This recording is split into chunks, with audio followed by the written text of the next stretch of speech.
Chaque jour, Charles et Carole vous présentent la leçon de l'école du sabbat.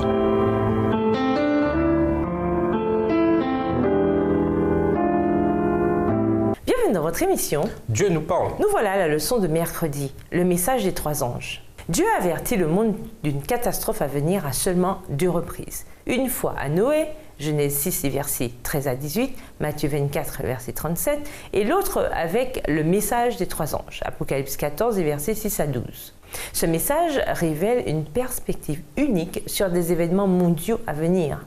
Notre compréhension de ces messages s'est affinée au fil du temps.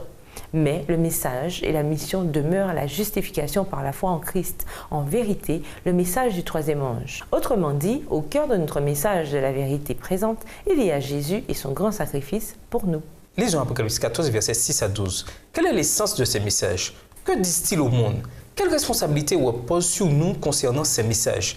Et quelle est la place de la gestion chrétienne de la vie là-dedans? Apocalypse 14, versets 6 à 12, « Je vis un autre ange qui volait par le milieu du ciel, ayant un évangile éternel pour l'annoncer aux habitants de la terre, à toute nation, à toute tribu, à toute langue et à tout peuple.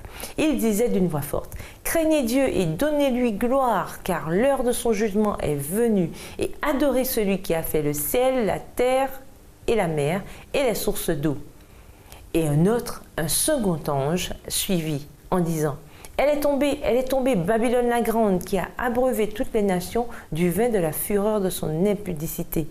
Et un 3e ange, les suivit en disant d'une voix forte, « Si quelqu'un adore la bête et son image et reçoit une marque sur son front ou sur sa main, il boira lui aussi du vin de la fureur de Dieu, versé sans mélange dans la coupe de sa colère, et il sera tourmenté dans le feu et le soufre, devant les 16 anges et devant l'agneau. Et la fumée de leur tourment monte au siècle des siècles, et ils n'ont de repos ni jour ni nuit, ceux qui adorent la bête et son image, et quiconque reçoit la marque de son nom. C'est ici la persévérance des saints qui gardent les commandements de Dieu et la foi de Jésus. » En tant qu'adventistes du 7e jour, notre mission est de présenter la vérité du message des 3 anges pour se préparer au retour du Christ. Les gens doivent être en mesure de prendre une décision concernant l'éternité. Le rôle de la gestion chrétienne de la vie est d'entrer en partenariat avec Dieu dans la mission. 2 Corinthiens 5, verset 20 et 2 Corinthiens 6, versets 1 à 4. En un sens tout particulier, les adventistes ont été suscités pour être des sentinelles et des porte-lumière. Le dernier avertissement pour un monde qui périt leur a été confié. La parole de Dieu projette sur eux une lumière éblouissante. Leur tâche est d'une importance capitale.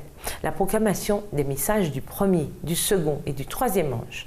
Aucune œuvre ne peut lui être comparée. Rien ne doit en détourner notre attention. Cette jante de la roue est toute proche du point de contact avec le sol et représente la mission des messages des 3 anges. Leur mission est de protéger des dérives théologiques et d'identifier notre responsabilité dans les événements des derniers jours. Nous devons être des intendants de ce message en le proclamant au monde. C'est tellement facile, quand on pense aux événements des derniers jours, de se laisser absorber par les tableaux et les dates. Ils ont leur rôle, mais comment alors que nous cherchons à prêcher ce message au monde, peut-on s'assurer de toujours garder Jésus et son sacrifice pour nous au premier plan?